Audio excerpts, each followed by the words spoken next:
Let me start by introducing our guest, Steve Lawton.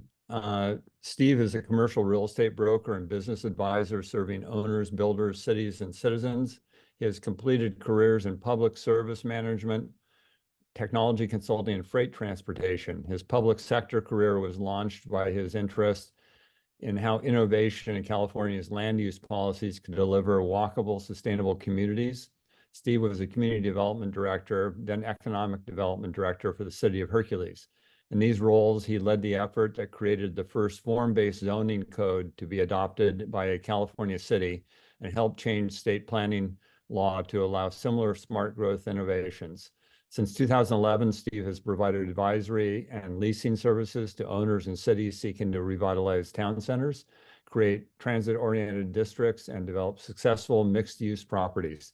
Steve and his wife have made their home in a restored historic house in the old explosives factory town on San Pablo Bay. Please join me in welcoming Steve Lawton this morning. Steve, thank you very much for joining us today. You're going to start with a presentation. Looking forward to this. That's right. Well, welcome everybody. It's a great morning. We've got a little break in the rain. Pleased to meet you all. Are we operational with the PowerPoint here? Yep. Good. Looks all right. Good. So Kim asked if I could help provide some perspective on small downtowns. I did some consulting work in Los Altos in 2016 with focused on the height limit discussion. So I'm a little familiar with Los Altos, and we've also done business around the Bay Area and smaller cities.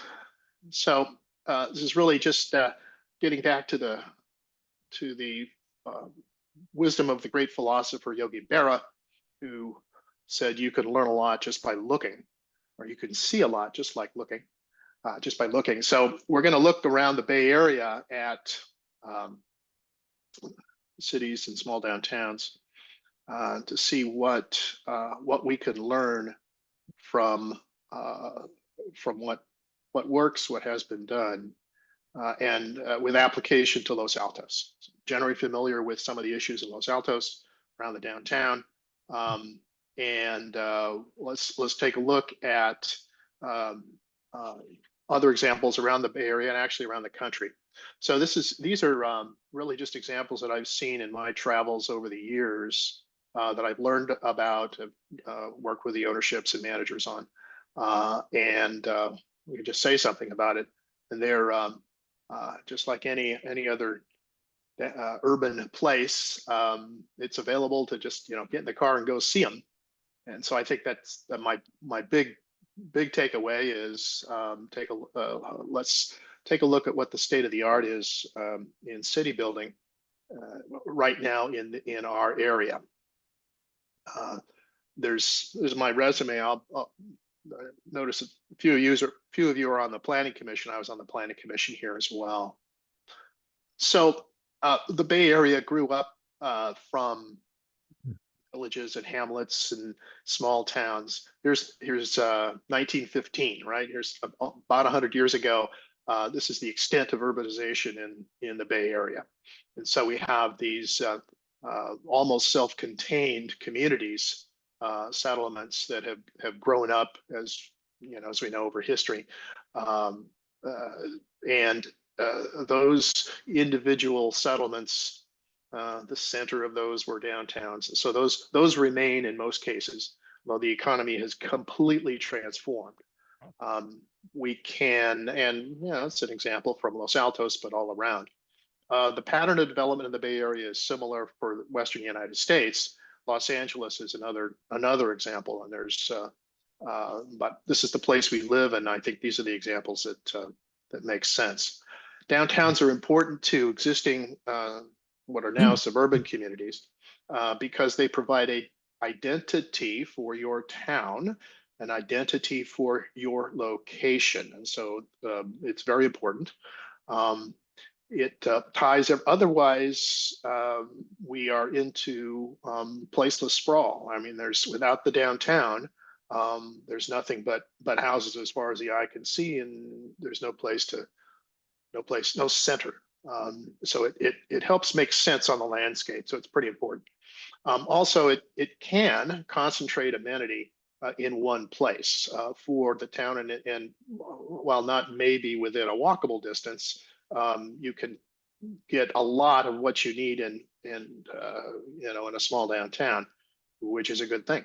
And also, I think it provides by having people stick there and remember what it's like, and have a meeting place and have some memory.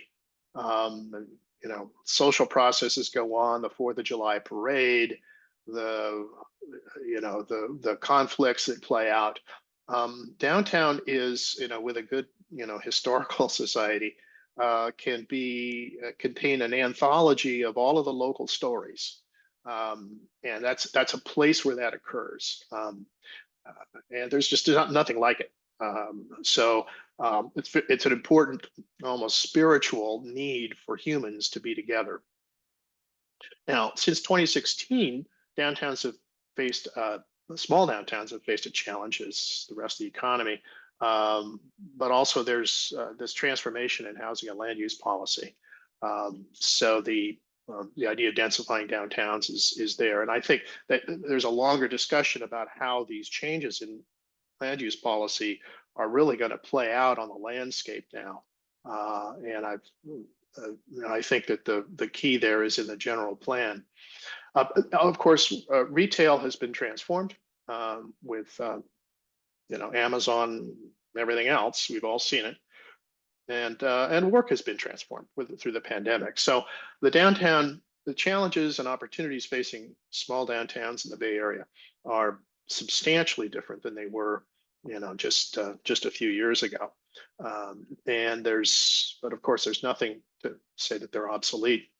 So the question for leaders in Los Altos is, what are the right move? What's the right next step? Just like any part of city building, what increment of development? What's the right next move? So we can provide some visual examples for you here. They're selected from what I think are near peer downtown districts. So what's going on in downtown San Francisco is not relevant. The big cities or the rural areas. And then who are the survivors? Who are the thrivers? How are other downtowns doing, and how are they doing it? So there's a wide variety of small downtowns in the Bay Area. Somebody could write a book or a survey or a study of them.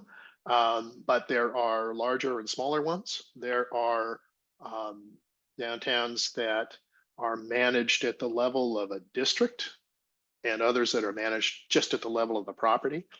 There are downtowns that are owned by a lot of people, and downtowns owned by a small number of people. There are some downtowns that have a very wide regional trade area, even global in the case of tourism. And then there are others that just have focus on local trade. There are some small downtowns that draw visitors from far away, excuse me, and then there are some that draw it's really a local serving. And the shape of the downtowns is mostly distinguished by how they relate to the arterial. And you guys are off the arterial, although you're trapped by a couple of big bad streets. Other downtowns really grew off, or the arterial came later. And really it's that tends to be a linear downtown. Others go back to the original grid that we saw in 1915, and they grew in a more traditional grid street system. So there's lots of differences. condition our learning about specific examples. So we'll keep that in mind. And we can compare other downtowns with yours. On things happen at different scales of development, so scales of consideration. So the sort of the lowest level is the shops, or now the homes and the workplaces, the individual units of the economy. I'll say the next one out is the public space that abuts it, the sidewalks. The next bigger one is the buildings. The next bigger one is the streets and the grid. And the next bigger one is the district, how the downtown fits with its town and the region. So let's take a look around the bay at the first two levels of consideration. So we have here the classic American shop. Let's start at the beginning. Okay, let's go back 100 years. This is my grandfather's drugstore in Los Angeles, 1923. So it's just about 100 years ago, and it's in West Adams. And so this is the picture. This is the paradigm of American small town, small commerce life. And that's the guy next to the cash register there on the right hand side is my grandfather, who had just left the Navy. He served on Mare Island. I just got a message here. Okay, here we go. What's going on? All right. Here's the outside of his shop. Right. This is in Los Angeles. Simple building, windows, corner windows, little awning, and it's a humble shop front. Works just fine. Here we are today on 4th Street in Berkeley. A humble shop front works just fine. Same thing. There's a window in the corner. This 4th Street in Berkeley is essentially state of the art urban design for small retail. It's the place to go to see what works. And it was assembled incrementally over a period of time by an entrepreneur, Denny Abrams, who took advantage of the fact that Berkeley trade area included a lot of people working on their houses, and he started doing carpentry, home improvement type stores, and then acquired additional property and grew and grew and grew. So it's a trade area that can support a wide range of stores that have all kinds of stuff you want, and sometimes stuff that you need, but mostly it's discretionary amenities. And the merchandising of it, the merchandising in terms of who are the tenants and how the tenants display their wares, is very, very good. And so there's a lot to learn on 4th Street. Here, from a physical design point of view, we have a shop, the Gardener, on the left-hand side. Then we have this corner with a corner window. And then we have another corner with a corner window. And it's just a magnificent example of how shops meet the street in a way that maximizes exposure of merchandise. It's really good. And there are corners, little twists and turns. So you could go around the corner. There's an ice cream shop. The dimensions are just right. And it's, as you walk by it, you discover, turn right and you discover this place. And then there's a place to sit down. So this is, from an urban design standpoint, it's just right.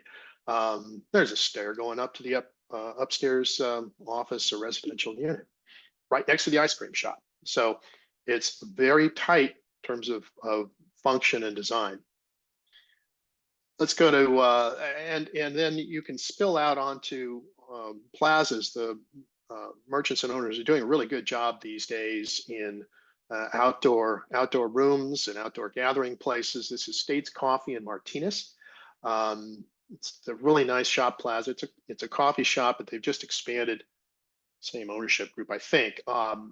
Just expanded to beer. So it's all the liquids and all the yoga moms have places to go here in Martinez.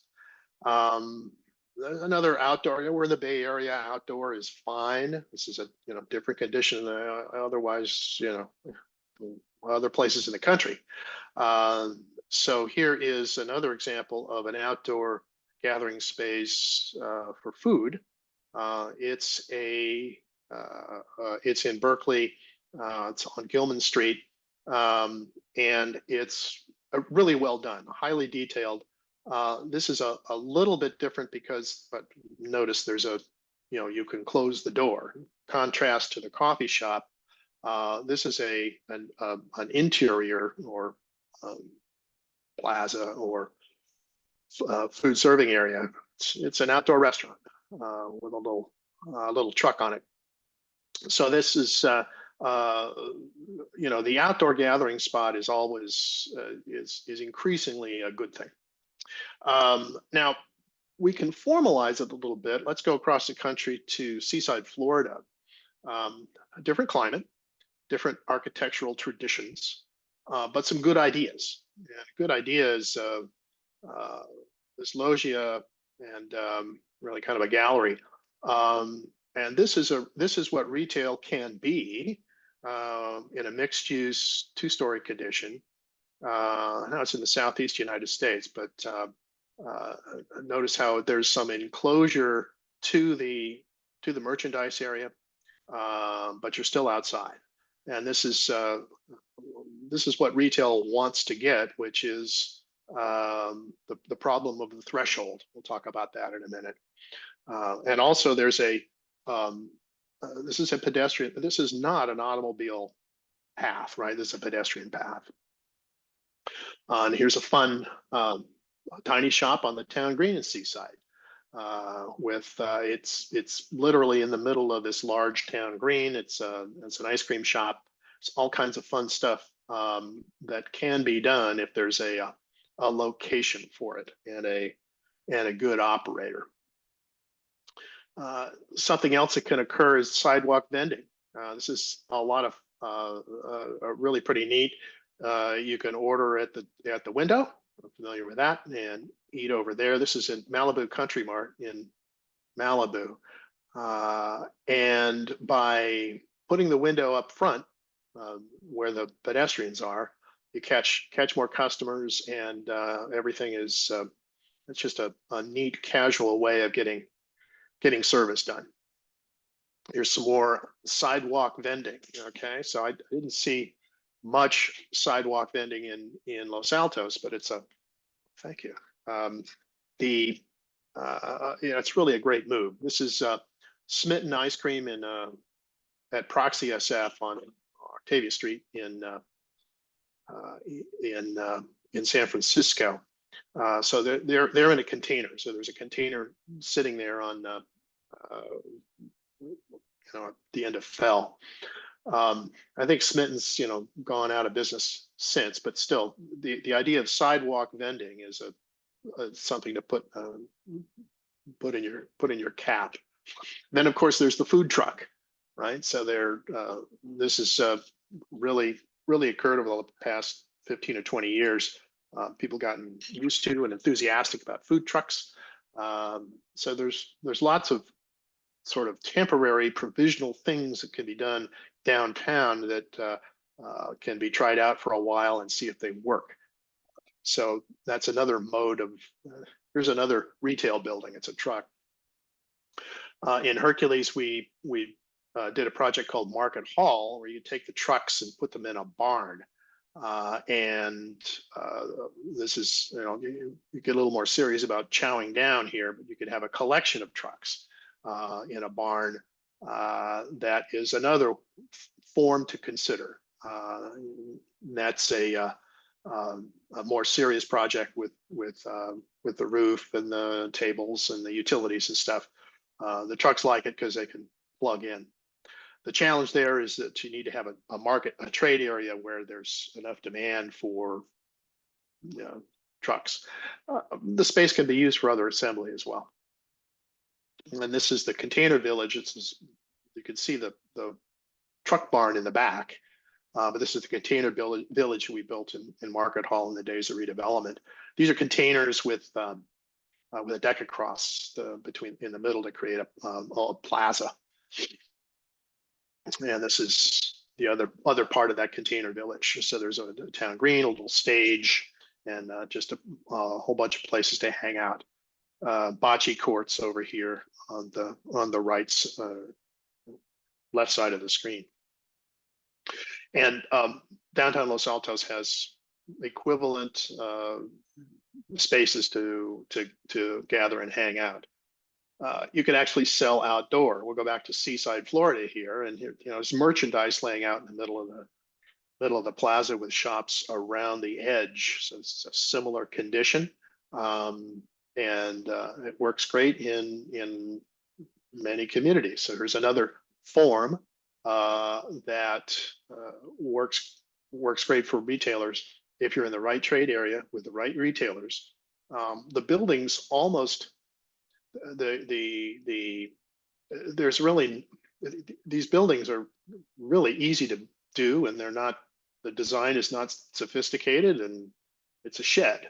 And that's kind of what traditional soft goods retail is about. These are very simple, very humble buildings. That's all that's necessary. So the challenge in designing downtown retail, downtowns, is the combination of retail, work, and housing. The examples I show are, and keep in mind, the folks running shops are trying to reduce threshold resistance. So that's a little term of art about the resistance you feel while walking down the sidewalk, and you see something nice in a store, and you're interested in the store, you might go in, but should I walk through the door? Right. Literally, the threshold of the door is a choice that you make as a human being to walk into somebody else's space, and there's some resistance to that, and some great retailers have built a theory around that threshold resistance.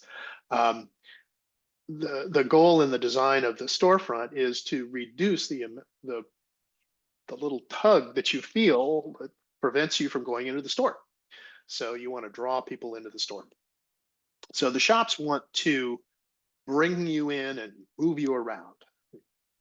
Public space and private space gets mixed. Workplaces, if you're working there, you want to be around people, you want to be downtown, but you want to protect your space. You don't want people to walk into your architecture office or legal office, right? So the design challenge there is you want to be there, but you want to protect the space. So you, the occupant, wants to go in and out, but you want control over your own space. And then if you're living downtown, even more, you want private space. You want the folks outside to not even know you're there. And so that is an architectural and urban design fundamental challenge with mixed use in downtown. We'll see how it's been resolved for better, for worse, at the level of the building. Now, this is the real estate product that is profitable to produce in California in today's economy. It's a podium building. It has been required, or they've chosen to put retail on the ground floor. This is on Broadway in Oakland. That Target has just closed. It is a residential building, and it has retail on the bottom, and it is not a cozy place to do your retail, right? So this is kind of the default standard. Nobody's building small downtowns anymore. So the challenge is not this, right?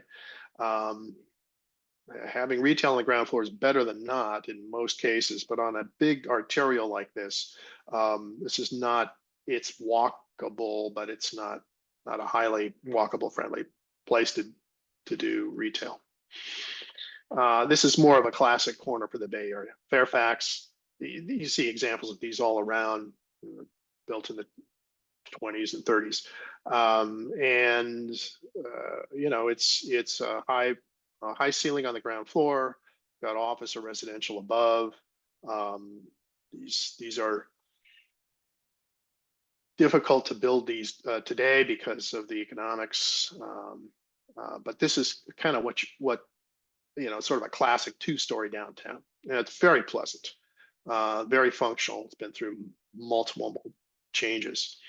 And here's another example of it: a two-story mixed-use building. This is again 4th Street in Berkeley.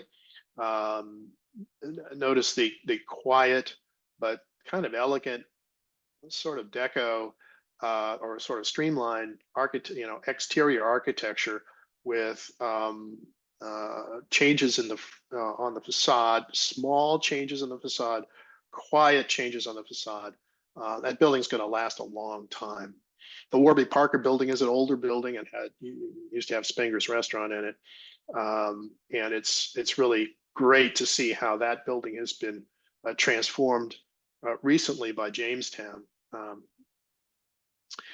Again, this is Denny Abrams' 4th Street, 2-story mixed-use building. Very nice, quiet, not too much excitement architecturally. Now, down in Calabasas in Southern California, which we all enjoy, whacking away on Southern California. Here we have an architect that has gone, a developer that has tried to reproduce an entire Roman village in a shopping center. And he's done it with, I don't know if it's foam, but that's the building material. It's too much. There's too much, in my opinion, going on the fronts of these buildings. It's a different, it's not so much taste as sort of a visual clutter that I think is unfortunate. But this center performs very well. I'm not, you know, who am I to say? Here's another problem, in my opinion. This is in Windsor, California. This is the other end of that choice, and that is a single developer has specified mixed use buildings, but the architecture is, you know, it's a good try, but it doesn't feel right. I want to keep moving along, but I commend this as a study in a near miss. And there's a longer story about how Windsor got built. They actually retrofitted their downtown. An example of that, or in this loggia, it's not big enough. The dimensions are wrong. The columns do not look substantial, and they're stucco. The dimensions between the front of the building and it's just doesn't. So there are little, what are, you might think, details on the page, and a permit planner would not catch any of this, right? So it's very difficult or impossible to like write a building code for beauty. Okay, so it's a challenge here. Now here's a success, in my opinion. We'll go back to Rosemary Beach in Florida. Now here's some nice looking architecture. This is more of a building than a sort of a retail place. It's a restaurant downstairs and residential over. But here's some respect for classical architectural proportions and what a traditional town really does look like. Now, the humble storefront also includes the Apple store on 4th Street. Here's an example of a humble storefront. It generates $6,000 per square foot in sales. The architecture here is glass and a frame. That's it. So this is the complete solution for threshold resistance. It's entirely transparent, and all you do is walk through the door. This is state-of-the-art street retail.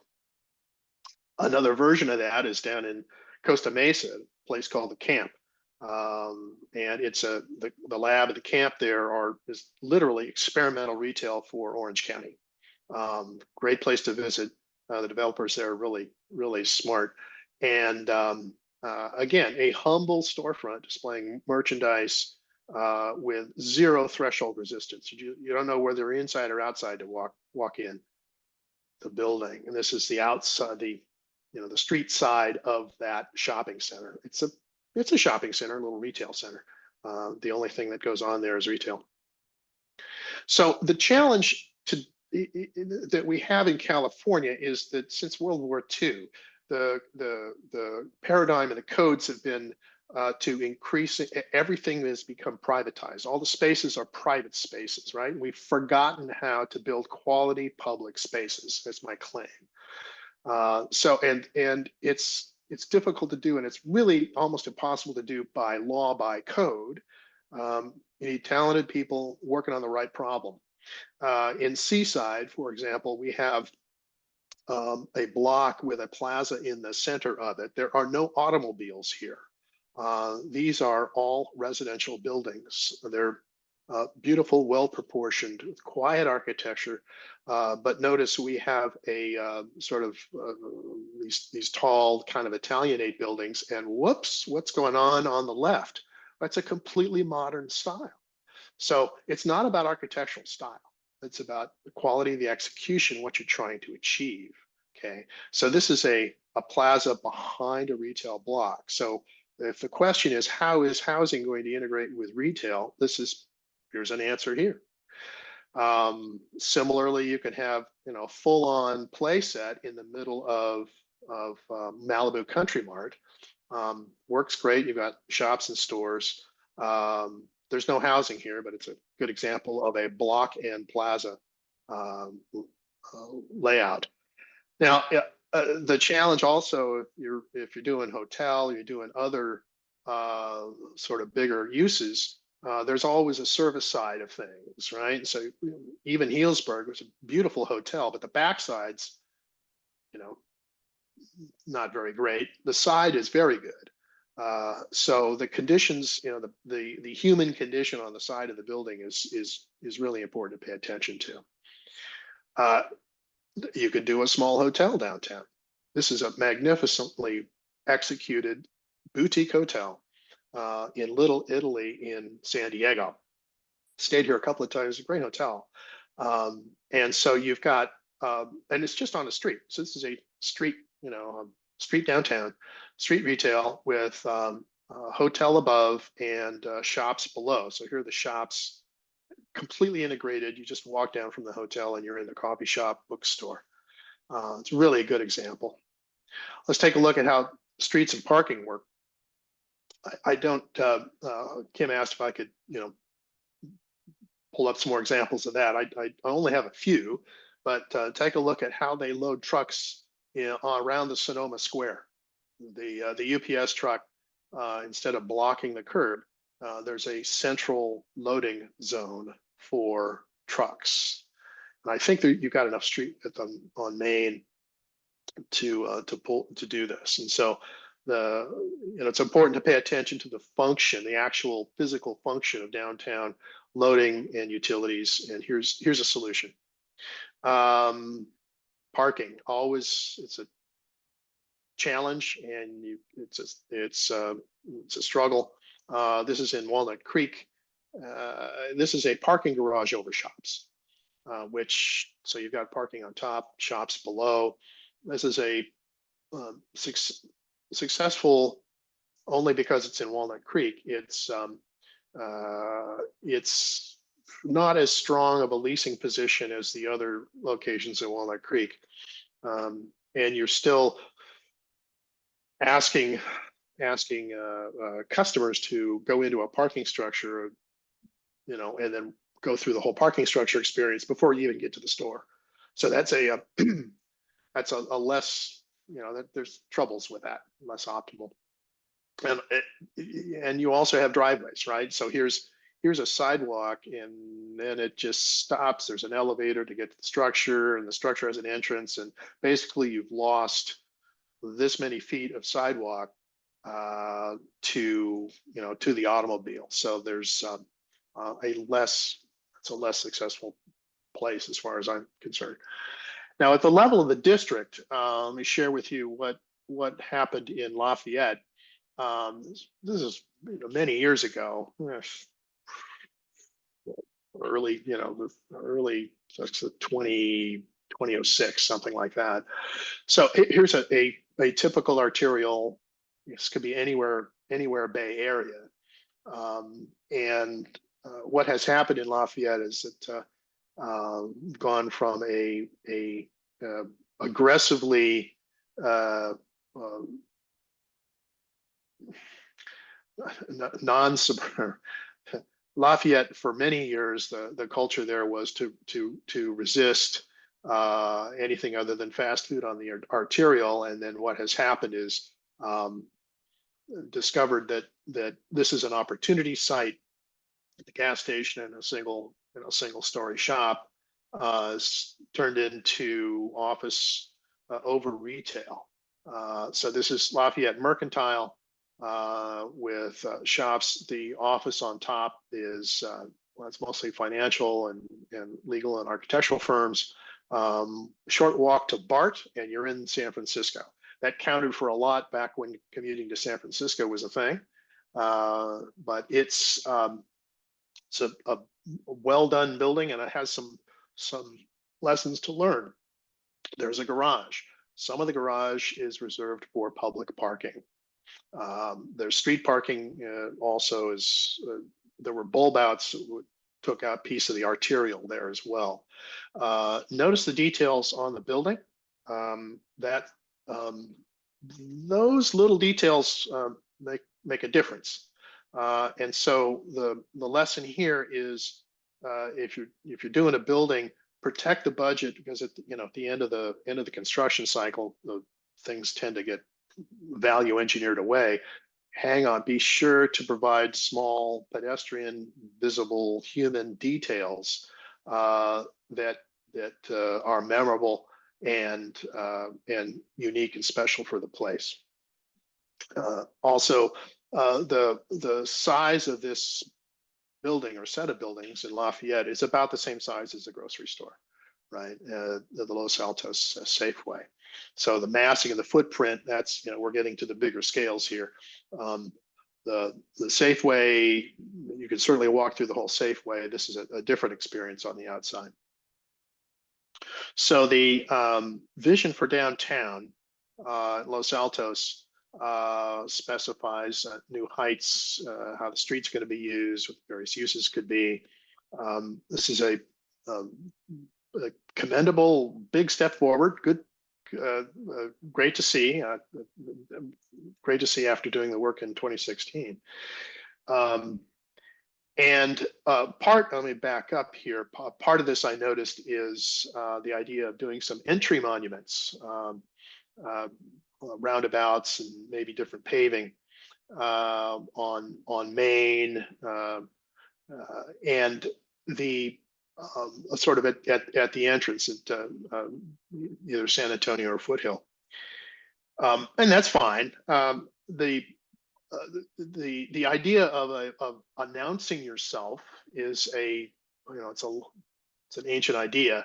Here's how Little Italy does it.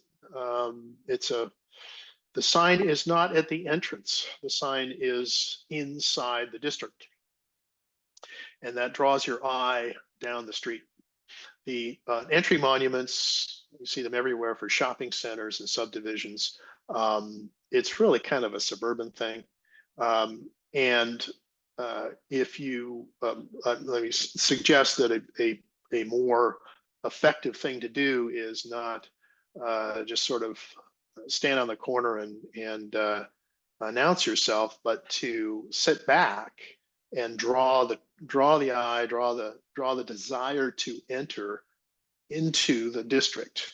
And that can be done either through a sign that says, "Here I am," or you can do it with architecture.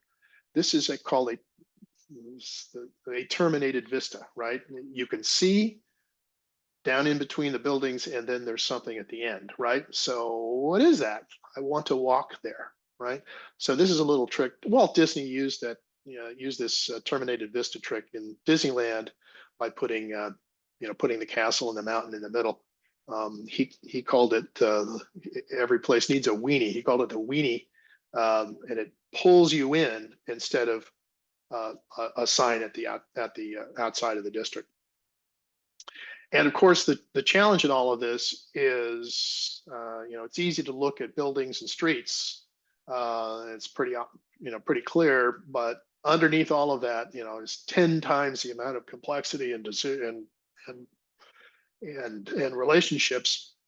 It's the people really that make the downtown, and the strength of the social network. The single-use shopping center we have here today, the example is in Vintage Oaks in Nevada, but they're all the same. It's a single use. You have a limited number of people that sort of run the place and work in the place every day. You can actually write codes and rules under single ownership, and it just kind of works. So we have we have 2 or 3 generations of people. Everyone alive today has grown up in a conventional suburban landscape, and where there are buildings and places for working, and they have names, and there are buildings and places for living, and they have names, and there are buildings and places for playing, and we use automobiles to get between one and the other. So everyone needs a car every time they change the use. Every time they want to do something else in their life, they need a car to drive somewhere else, to go to that specialized location. And this is really good for building a nation at scale. It is not as great for building community. So the challenge with downtown Los Altos and all the other downtowns is that they're all happening in the same place. And how you manage that, and how people are informed of what their behaviors are expected to be, how people respect what their behaviors are expected to be, and how it grows and how it thrives, and what the businesses do, and what how the tax revenue occurs to maintain the infrastructure. It's all mixed up together. And so I think I would claim that we have lost in our country the ability to manage these mixed uses all together in a place. So how do we know? We're 21st century business professional people. We're all about key performance indicators and objectives and measurement and stuff. How do we know? How do we know when downtown is succeeding? How do we know downtown is high quality? How do we know what is performance, right? And every one of the people downtown has a different idea, different measure for success. The retailers have sales per square feet. The downtown residents have do I have a nice life downtown? The downtown workers, in every one of these different sort of roles, different sort of people, different sort of time horizon, different set of resources, different set of expectations, a different set of beliefs. Guess what? They all get to live together in a physical environment downtown. They are going to have conflicts, and they're going to need to resolve their conflicts. And that's the complicated thing that I think this and the next generation is going to be figuring out. So there's always the need to have a strong social capital. This is from Fairfax. Each individual little place has their own twist on things. Out in Fairfax, it's the purveyors of premium poop, and it's a little quirky place. And I'm looking for quirks in Los Altos. What is Los Altos? What is there in Los Altos that is nowhere else, and is kind of fun?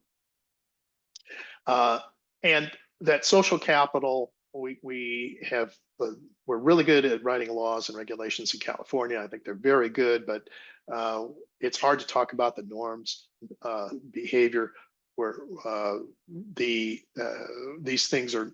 It's noticeable now because it's changing out of the pandemic. But that is important to talk about. That's a community discussion about what when you drive through the intersection, right? How do you behave? If you are blasting through downtown, yeah, it's against the law, but it's also, that's not what we're doing here, right? So that's something that's important to know. So downtown Los Altos is a hot topic. It's a hot topic everywhere, but particularly in Los Altos for with all the changes, because it's, you know, it's your home, and we're talking about making changes in your house. That brings up some big feelings. The Los Altos downtown is small but sturdy. That's kind of my view of it, and really on the threshold of some really great changes. We the conversation, I think the strength of the social capital in Los Altos is very impressive to me. You have really great values, and that's different from valuation, right? So what do we want the kids and the visitors to experience and grow by being Los Altos, and not just how much stuff we can sell. And the places always grow up with the people, and so I think that's the takeaway, which is reaching out to the next generation and embedding those values in downtown. So with that, I'll knock off. Steve, thank you so much for the great presentation. Really appreciate it. Highly informative. I'm going to ask just a couple questions and then open it up for those who have joined us today. First, what architectural or design controls work best for a downtown?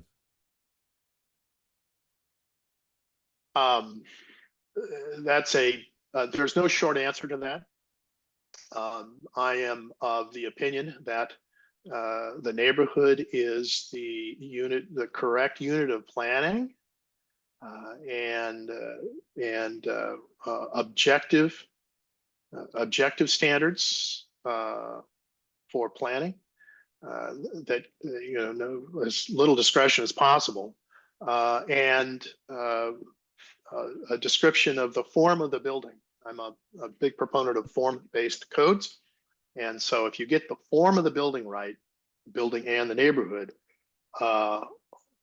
then the private sector can figure out actually how to solve those complicated problems. So it is not I was in planning commission, I was a planning director, part of my career. It is not possible to code everything as you can't it's like write a script for drawing a picture of a tiger. You can't do it. So it's I think the relationship between government and private sector is something that needs to constantly be monitored. Form-based codes for building types, and as visual as possible. Great. And what are the most important characteristics of a strong downtown district?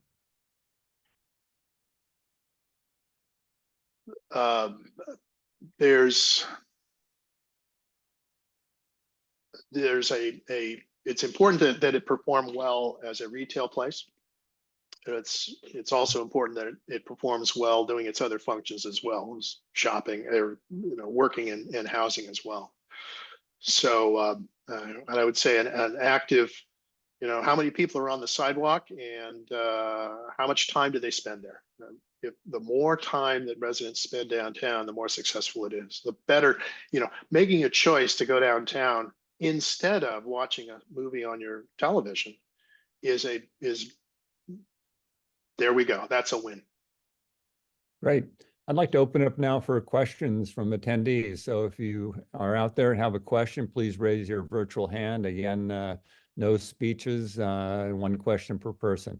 Anybody have any questions they'd like to ask? I'm shocked. Oh, there one is. Mark Rogie. Mark, please unmute yourself. Yeah, interesting talk. How do we get beyond the current idea, it seems from every planning commission that every building should just change and articulate the fenestration and the cladding every 20 feet on a building. It seems like we've seen a lot of these buildings and they're just not working. What's your Right. thought? Yeah, that points back to my previous comment that very, if you spend, if you're dedicating your time to worrying about something and you worry about it too much, then you wind up with a lot of pushes and pulls on the front. I don't know if I have a good response overall to that. When I showed you examples that retail buildings just don't need to be, they're tents at the crossroads, right? The building itself doesn't need to be the show. The show is the people and the merchandise and what's going on, right? So we saw Rick Caruso down in Southern California making the buildings the show. Maybe those Los Angeles people enjoy that sort of thing, but the my preference would be a simple building, well constructed and kind of quiet. But I did show you the corner window, so you need to be able, as a it's great walking down the sidewalk. You have a few seconds in front of each storefront, but also if you have corners, they become displays. So that's there's no general answer to that question. Great. Jim Fenton, you have a question? Yeah. My question is sort of about how to affect change. If you talk about doing something like converting a street to a pedestrian plaza or something like that, there are likely to be some businesses on the street that some businesses that lend themselves to that, and others that are currently there that don't. And that always seems to be the obstacle. There's something that gets in the way of wanting to make a change like that. How have other cities managed to do that sort of thing? Yeah, I'm not sure that I have a whole catalog of examples of that. I can just only answer at a level of generality is that if the situation is that there's one or two businesses that get a veto on everything else, then that's a challenge. But maybe there's a good reason why they get a veto, and maybe that change occurs a little bit later in time. So it's I'm not sure I have a great answer to that. There are, I think the pandemic has showed us that changes can occur kind of, as a shock. Some of those stick and some of those are not sticking. There was the whole move of parklets that was started about 2005 with rebar up in San Francisco, but it really took off in the pandemic. And now it's become a sort of a normal thing, and it has its own set of pluses and minuses. I think that the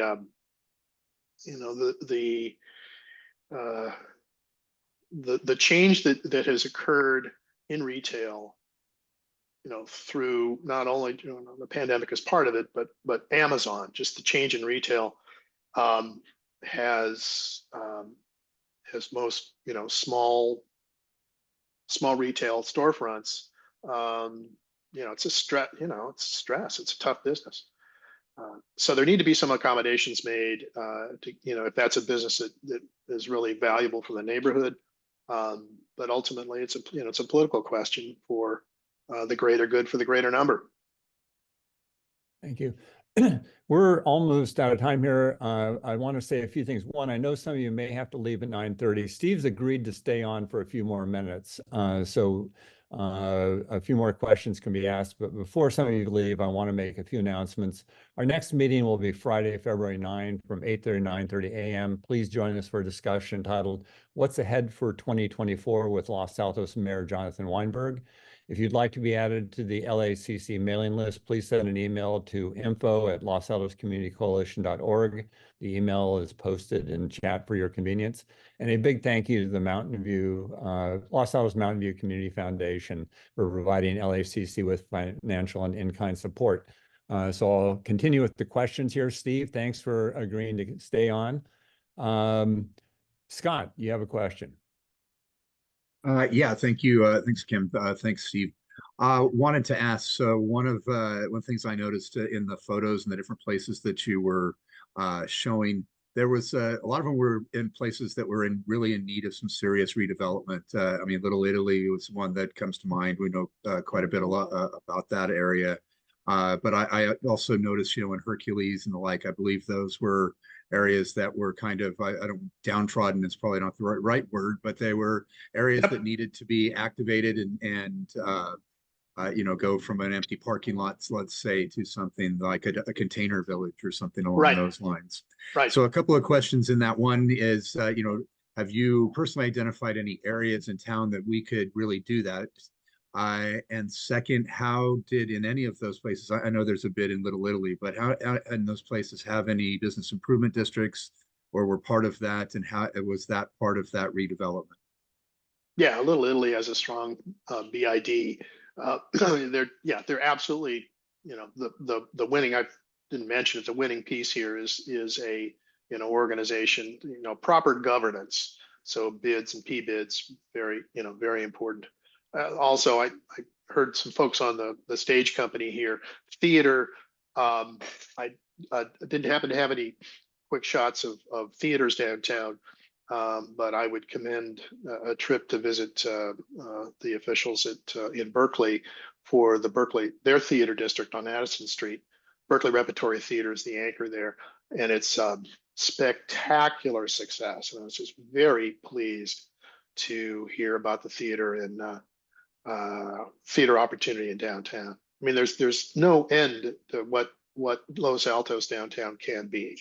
The trade area is super strong, and it's really limited by your ability to govern yourselves and manage the conflicts that inevitably will occur as as the values go up. Great.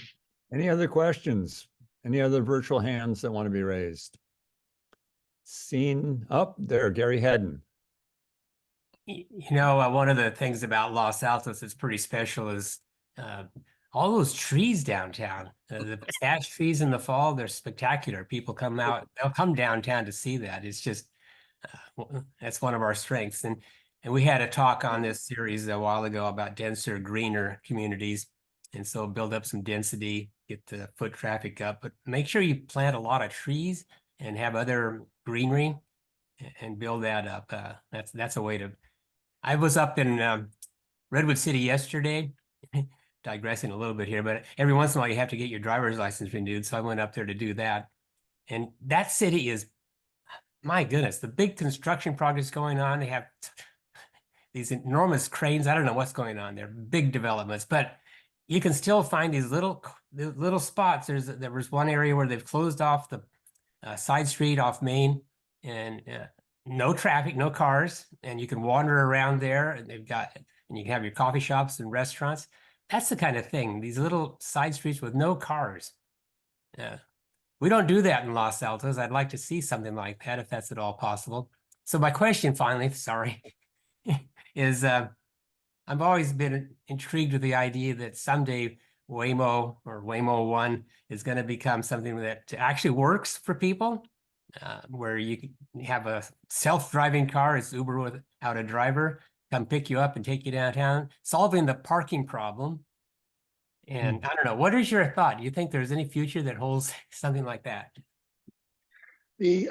So I part of a movement called the New Urbanists, and the New Urbanist movement kind of started out in the 90s. Basically, it's a design-centered group, and it is a rediscovery of the principles of town making and planning. And so in World War II, America, threw away the traditional principles of making a town and city, and in favor of this new format that requires an automobile. Talking about the new urbanism, we can go through the whole, streets and sidewalks and buildings and all of that, all of these principles of making a traditional town that people love, that feels good and that performs well environmentally. And so the objection is, well, what's new here? What's new about the new urbanism? What's the new thing? It's just these old town principles. And what's new is that Americans have a choice. They can choose the exalted private space of the single family home, magnificent isolation, or they can choose to be part of a complicated downtown where you run into strangers. And back in the 20s, back my grandfather, there was no such choice. Today there is. So the downtown needs to be attractive and a positive attractor and a better quality. It has to offer some experience that people value and gravitate towards, in contrast to what is really, in most cases, a pretty splendid private environment that you have yourself in your own single family property. So that's it needs to compete now. Traditional urbanism needs to compete. And if you do that by handling automobiles well and not giving over all of the decisions to automobile-based mobility, all right? So there are a lot of little individual trade-offs. Maybe you arrive downtown in your robot car and you get dropped off, right? And that would be the fantasy that this has not been demonstrated yet in the world. So maybe that's the way to go. But the movement and storage of the private automobile is, if that is what's optimized for a downtown, you've destroyed the downtown. Good point. Great. Well, seeing no more hands, I want to thank you, Steve, very, very much for your great presentation today. Very informative, very stimulating. We have a lot going on here in Los Altos that this is going to help inform as we move forward. So thank you very much for joining us today. And thank you all for joining us as well. And look forward to seeing you in a couple of weeks for next session with Mayor Jonathan Weinberg about what's next in 2024 for our town. Thanks so much. Have a great weekend.